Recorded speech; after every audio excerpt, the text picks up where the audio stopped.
Give it up for Ari Aster. Yeah!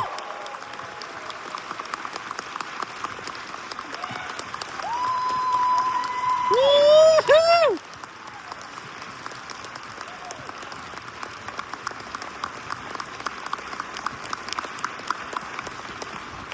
Hey, man.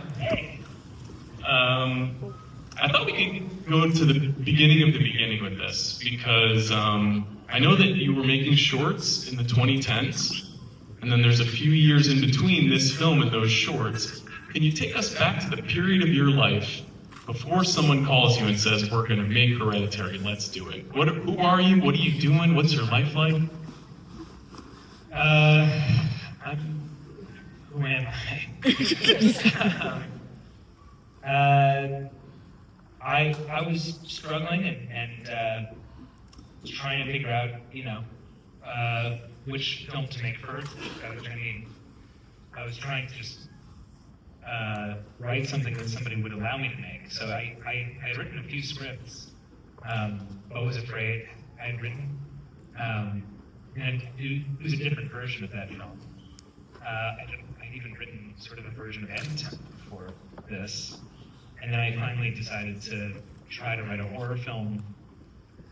It was sort of a cynical decision, because I figured that would be easier to make, but it was also very personal. There's a lot of my family in this. There's a very, very hard period with my family, pretty horrible, horrifying, and tried writing something about it that just felt like impossibly bleak, and like kind of it just felt like something that would be a torture for people to watch. And then I realized that if I passed it through the horror filter, and I love the genre, it would, all those things would suddenly become like virtues. But yeah, at that point, I was really just trying to find something that would stick.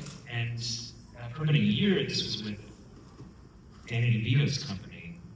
And he's the best. And he tried to get it going, and it didn't quite take. So this even had some stops and starts. It ended up in some weird hands, and I went through kind of a nightmare finishing it. That was a bit of a war. Yeah. Was it a war, not specifically with the film, but just in general because the material is so bleak, is so intense? I have some questions about how it's also very funny, but in general, I think the first time people watch this movie, and I did watch this with my wife and was seeing it for the first time last night, and then she went to bed and was like, fuck. Did you find that people received it in that same way when they would read the script or when you explained what you were after? Yeah, I mean, there were some fights about, I guess how the story is told. What is made explicit and what isn't. But the fights, the war was around other stuff. It was just in the hands of a financier that was like, I don't know how to say it. An asshole. Well, worse. Oh, wow. Like a psychic. I should I'm afraid to say anything because he might show up in my life again. Maybe. Yeah.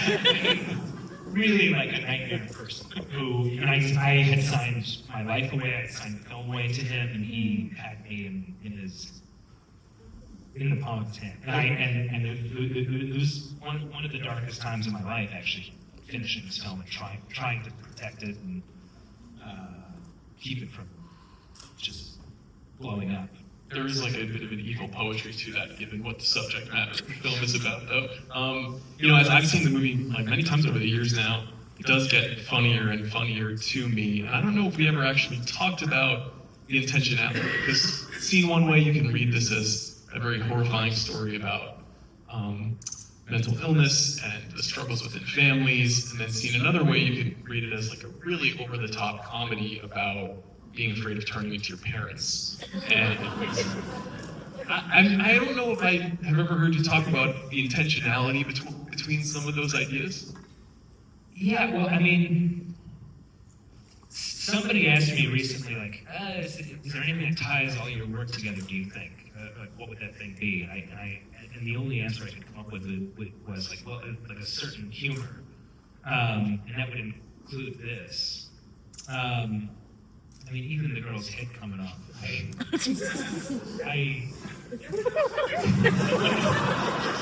When the movie came out, like I would kind of just keep going into theaters around 30 minutes in to watch the audience respond to the head coming off.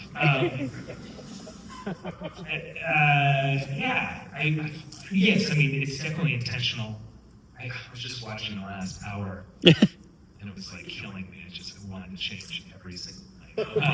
What? Not the head coming off. No, I came in after that. That's a perfect moment in cinema history. We all agree. I was wondering if you could describe what the set was like, because the film is so intense, and you're asking a lot of the actors, and you're a first-time feature filmmaker. Can you just kind of describe what the vibe was? Did you find it challenging? How was it working with actors of this caliber at a relatively young age? Maybe just talk through some of that experience. Yeah, I mean, we had, I think it was like a 29-day shoot. We shot a lot more than what was in the film. The first assembly was, over 3 hours. And the set was, I mean, because we only had 29 days, we had even more material than what you see. We were just running like crazy. And so, it's, I mean, always the biggest thing on a film is the clock. But, Tony gave so much, Alex gave so much, Gabriel. I was very lucky with the cast. And I wouldn't say that the mood on the set was like light, but it's not. It wasn't because of the material. It's just because we were really racing, and I mean, most of the film is on a stage. Like all of the interior of that house was all built from scratch on a stage, and so that was good because you have a lot of control. And I had this shot list that I was obsessive about, getting. That's something that I think has changed with me, is that I with this and Midsummer, I really came in with even before I talked to the crew, I had a shot list that we were going to adhere to religiously, and that goes with the actors. I was like imposing blocking on them, and that's something I really don't do anymore. And I think it took me just having made a couple films and having a bit more confidence, and I think I'm going to be able to find how I want to shoot this. Even if it has to happen on the day, I'll do that. And I think the films are better for it, but on a certain level.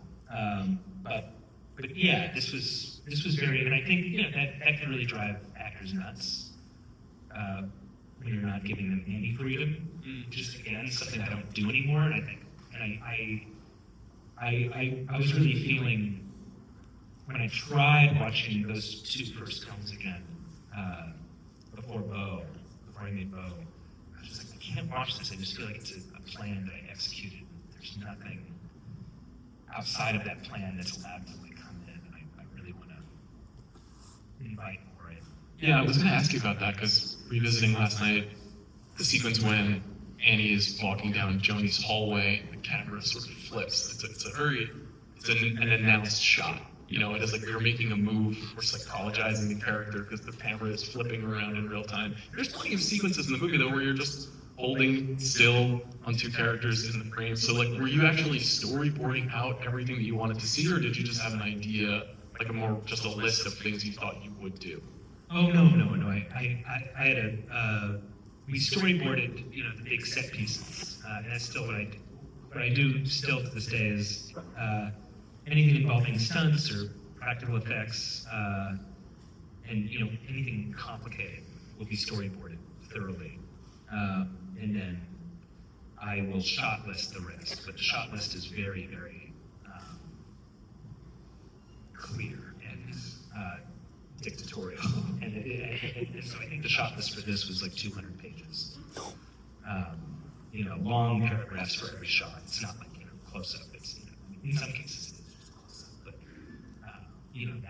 that seance, that's 7 pages of description to lay it out. But yeah. But I mean, again, it's one of those things when I watched this movie, I was focused on so many things at once that I'm neglecting this or I'm neglecting this in order to achieve this. Anyway. What would you change now? What's the number one thing when you watch this? You're like, I wouldn't do it this way. It's too many things. Every single scene, I was like, what is this? I'm quite amused with the film's contention that someone with DID, for example, might actually just be communing with Satanists in a material way, and we should believe some of these people. Do you feel that way? Maybe a little bit. Maybe we should listen more to people who we deem unhealthy or ill in some way. Maybe they're onto something. Yeah.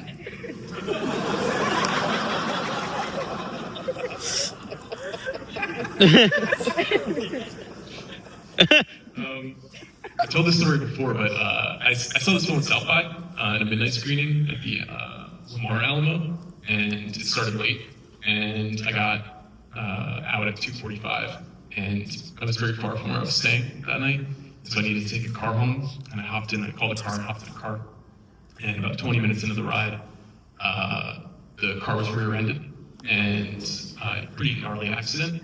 And me and the driver, who did not speak English, and the man who hit us had to sit on the side of a Texas highway, not speaking to one another for about 20 minutes, waiting for the police to come. And the movie had already messed me up before that. So it was a very bad night. Oh my God. Great film, but bad night. But, I think the film stayed with me in many ways because of that experience, but I think that its legacy is really has a traumatizing effect on people, even though it's very funny. And I'm curious how you feel about how it settled into the culture, the way it was received right away, and it being successful, and then it really having a strong lifespan. We're 8 years since the release now, and it's a movie we talked about on our show, The Rewatchables. Like, this being a Rewatchables is amazing to me, but it's wonderful that happened. Like, how do you feel about its legacy, considering that you made it? Well, look, it's interesting because it's my first film. Right, and it's the film that seems to be to have, the biggest center of gravity. And so in some ways, it's really irritating. I'm trying to get better. Every film I make, I actually feel kind of prouder of than the last. And yet it's like diminishing returns as far as their reception is concerned. Adam, there's a huge Eddington hive. I'm sure they're among us now. Yeah.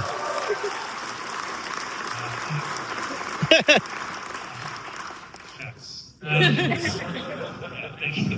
And you are an Eddington champion. Thank you. I appreciate it. But yeah,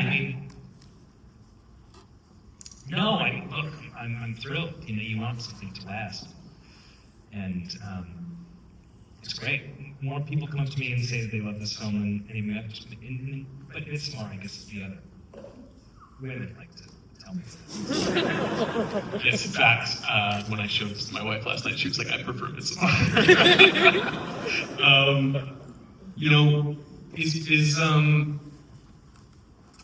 Does this film feel to you like it contributed at all to what is happening right now with the horror genre?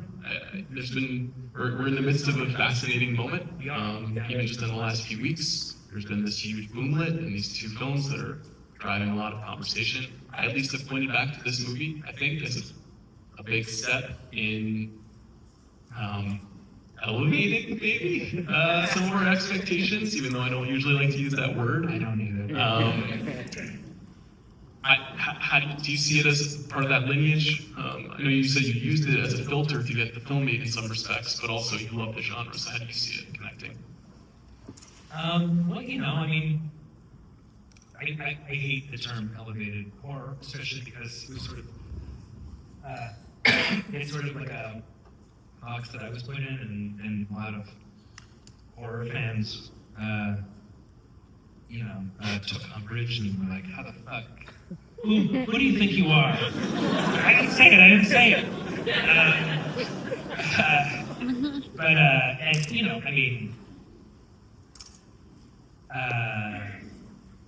I felt like I was working in a tradition, that I was trying to change anything. The film is very, almost self-consciously nodding to Rosemary's Baby at the end of the film. And I wanted to be explicit about it because I felt indebted. And so, yeah, I was just trying to make a really good horror movie. And do I guess I see its influence here and there, but this film has so many influences that I also see these things and I think, yeah, they're in the same tradition as mine. And, Rob was doing the same thing, and, The Witch came before me, and yeah, this is a really interesting month. With Curry and Kane. And I hadn't seen Kane Parsons' films or his shorts until Backrooms came out, and he's really interesting, man. He's How so? Tell us, Ari. He's 20 years old, and what he's been doing on Blender is like really. I think he's really got. He's clearly following a vision. So I'm thrilled to see that. That's so exciting. One of the other films that it feels like is a pretty clear influence on the movie is Ordinary People. I don't know if you talked about that specifically, but just the family dynamic and the idea of blending such a pure classical kitchen sink drama with the genre element. Was that actually the case when you were thinking about it? Were there other films that were more typical dramas you were thinking about? Yeah, the films I showed the crew, I would show like a film a week. We were shooting this out in Utah, but during prep, every week I would show a film. I didn't show Ordinary People, but it was sort of a touchstone. Ice Storm was one. The Ice Storm. Cries and Whispers. Nice. What else? There were several. Don't Look Now was something we were talking about a lot. Did I show it? I can't remember. Yeah, I wasn't showing horror films. I don't know. I was also thinking about this film in like the Gothic tradition. As far as like Gothic literature goes, but I don't know. I was thinking, my head is always bouncing around, from one point of reference to another, and I'm trying more and more with every film to have fewer references. You mentioned that first cut was 3 hours long, and one of the things that works so well about the movie now is, and one of the reasons why it plays as both horror and comedy, is there's like almost a terseness to the editing and to the performance style. At times too, it feels like a very tight, active movie at times. Like, is that something that you guys were thinking about when you were cutting it and whittling it away? Maybe. I'm not very disciplined. I really have a hard time killing my babies, and I think on this one, I was lucky to have two editors, really. It was Jen Lane, and who's great, and Luke Johnston, who's gone on to edit all of my films with me. And Jen's a real hard ass with pacing. And She's currently Chris Nolan's editor. Yeah, she's Chris Nolan's editor. At the time, she was a Bombax editor, and Kenneth Lonergan. She had worked on Manchester by the Sea, which is actually why I went to her. And actually, the film that your film has a lot in common with. Yeah, that's another one that I just think. Lonergan, I just love so much. He's so great. I think this film. I'm really glad that we kind of stuck with it chipped it down as far as we did. It's much better than whatever the 3-hour version would be. What's next for payment? That's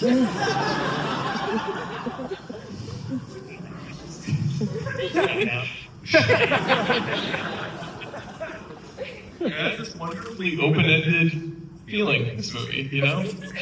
I actually, well, should I say this? I wrote a prequel to this that I just never, it never feels like the right time to do it. But but it's a prequel, not a sequel. So I don't know where this goes. But Is it set in hell? I would watch it. Yeah. I think we're going to open this up to some questions from some folks in the audience. So why don't we do that right now? Are you calling on people? How does this work? I'm going to do it. There's a fellow right here, down in the center. Yep. Hi, Ari. My question for you is this. How does it make you feel to see these young upcoming directors like Curry and Kane Carson looking up to you now? Is that a weird feeling for you to be like, oh man, like this is not what I was expecting at all? No, I mean, it's really, of course it's great. It's so nice. Yeah, I feel a bit like a dinosaur at 40. But, yeah, no, I mean, I don't know. I also, as you're saying it, I want to tell you to shut up. I take it. Pink hair. Hi, Ari. You got some amazing performances out of your actors. I'm wondering how you decided on these actors and like in the audition process or however you came to them, what made you think like these are the people who are representing the characters that I've been writing?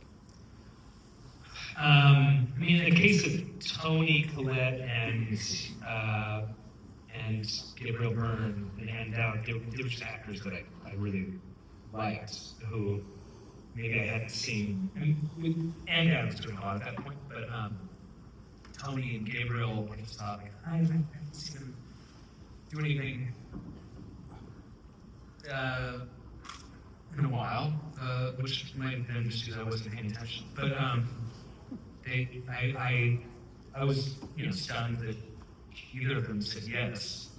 This was my first film, and I had been for 10 years trying so hard to get anything made. And then the rest of the actors, it was all auditioning, and they just came in and were great. Millie Shapiro was like a huge revelation. When her video came in, it was like, oh my God, this is incredible. This girl is and same with Alex. I just felt I wasn't aware of the Naked Brothers band. You've since caught up though. Yeah. I was just watching. I was watching the videos on the way over here. Bathroom. There he is. Over here in the front. So between Tony and Florence, the wailing and just hearing them crying, it just hits you in the gut. So when you film those scenes, how difficult is it to get that reaction from them? And is there something that you do to kind of bring it out of them? Well, when you have them at gunpoint, they do what you ask.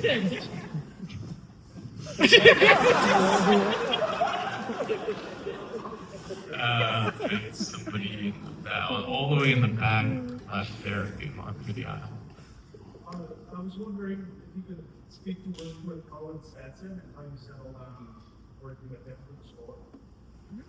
Colin Stetson, yeah, I just loved his music and was listening to his albums while I was writing. It just put me in the right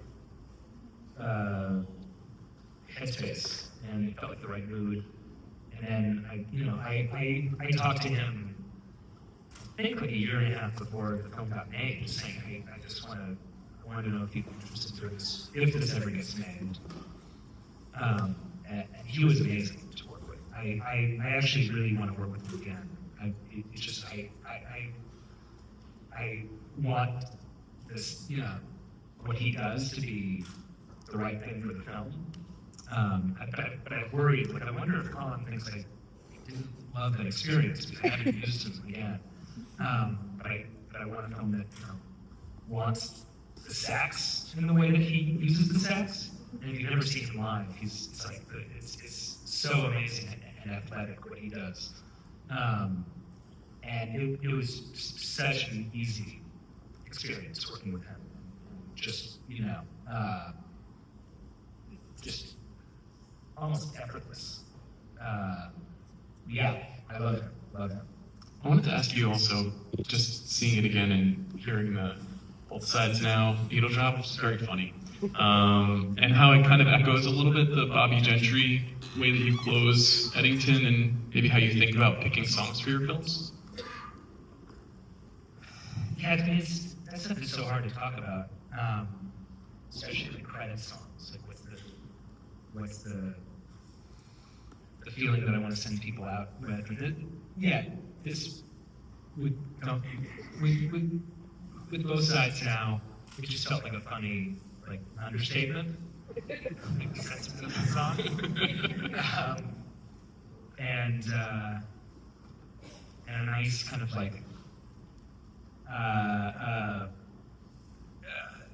it's always good to go against the material, and I think that is something that was part of the project with this and with Midsommar. Was okay. Can I have an ending that feels cathartic and that feels like a happy ending? Because it's from the perspective of the conspiring evildoers. Because for them it's a success story. And I thought that's an interesting way to maybe tell a really hopeless, upsetting story, and have people come out feeling like, I don't know if the word is uplifted, but energized, right? And so, and I think I went further with that in Midsommar in a way that felt good to me. One last thing I wanted to ask you, and we'll take one more after that. Louis, is that Lucifer? That Joni is channeling? Was it? I wrote this so long ago, but it's such, hey, maybe. I like that. I like it. Cool. I think Joni's got a sense of humor. Sure she does. Right here. Yeah, so in this movie, there's the miniatures, and then I guess in Eddington, you have those amazing felt objects, and then you have the masks and bow. And I'm just wondering, these objects of art, when do they come into the process when you're creating these films, and who are the artists behind those also? I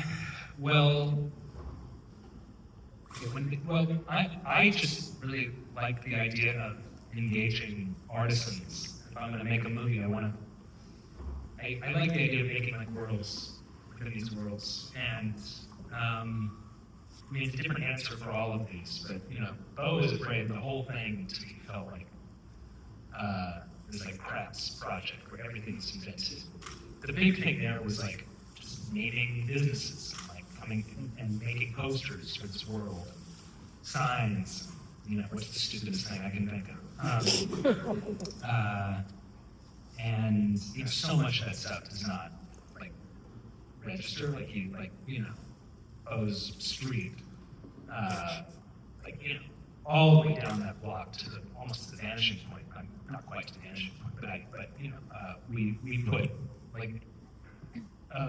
veneers on those buildings, and so you've got a travel agency called Anywhere But Italy. That movie theater had 4 fake movie posters that we made that you don't see. Payment prequel? What was that on the? Oh no, it wasn't. I think there was Uncle Dad. That's weird.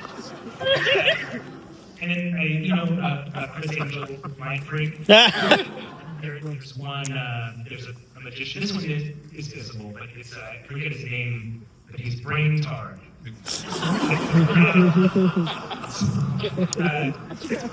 Anyway, so this one I engaged Steve Newbern, who was also doing the prosthetics, to do the miniatures, and they're all based on drawings that I was giving him. And I wish I kept them. Some of those were so amazing. I mean, the financier took most of them. And with Eddington, you know, those dolls, it just felt like, you know, that character, Emma Stone's character, we're given so little access to her, and she's so important in that film. I mean, her character is so important. She's really like kind of catalyzing force for everything, or her history is, which is in question. And I just knew that, you know, she was a victim of abuse, and I figured, like, you know, one way that we can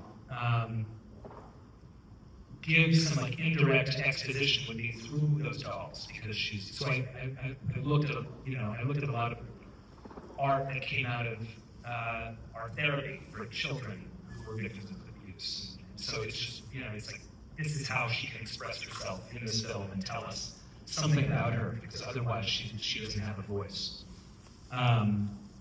And those were based on drawings that I had been doing over the course of a year. I was trying to find whatever her style was. And then we sent them to a bunch of artisans in Mexico who made them for us and did a really good job.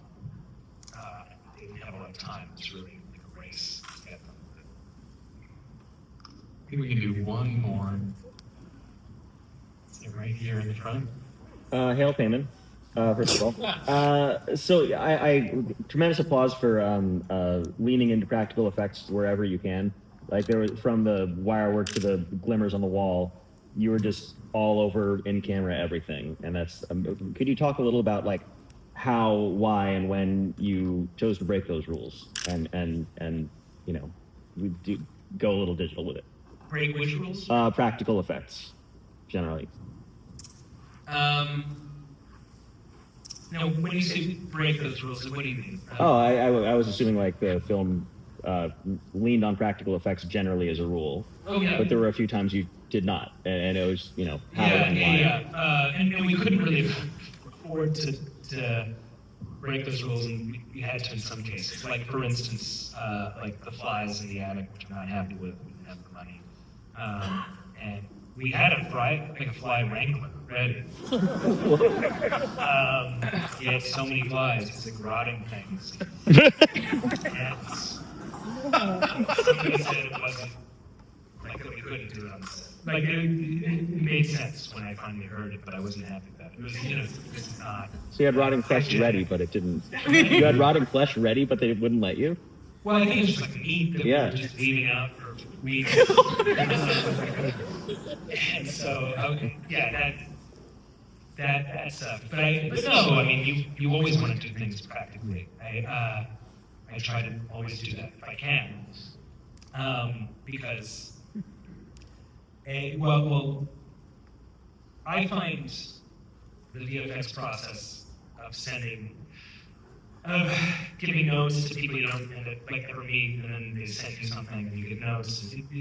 You know, especially for a film like for this film and for Midsommar, like I'll see or Bo, you know. I mean, I don't know why I'm saying every film. You end up getting like 90 versions of a shot. It's just endless. At a certain point, it's like we're stopping now, and you know, I think more money. It's as good as you can get. And so I try to just protect myself by doing everything I can in camera. So you went but you know, I mean, all the movies that you know go fully practical, there's still usually VFX to enhance and to fill out. It's just you want for it to feel really tactile. It's, you know, VFX artists will tell you themselves, like, it's better if you can give us something in camera. Mm-hmm. So yeah, no, you get as much as you can. But again, you have that clock, and sometimes that's why. It's like, we couldn't get it today. We have to keep moving. I'm really glad we could close with unused rotting flesh. Please give it up for Ari Aster.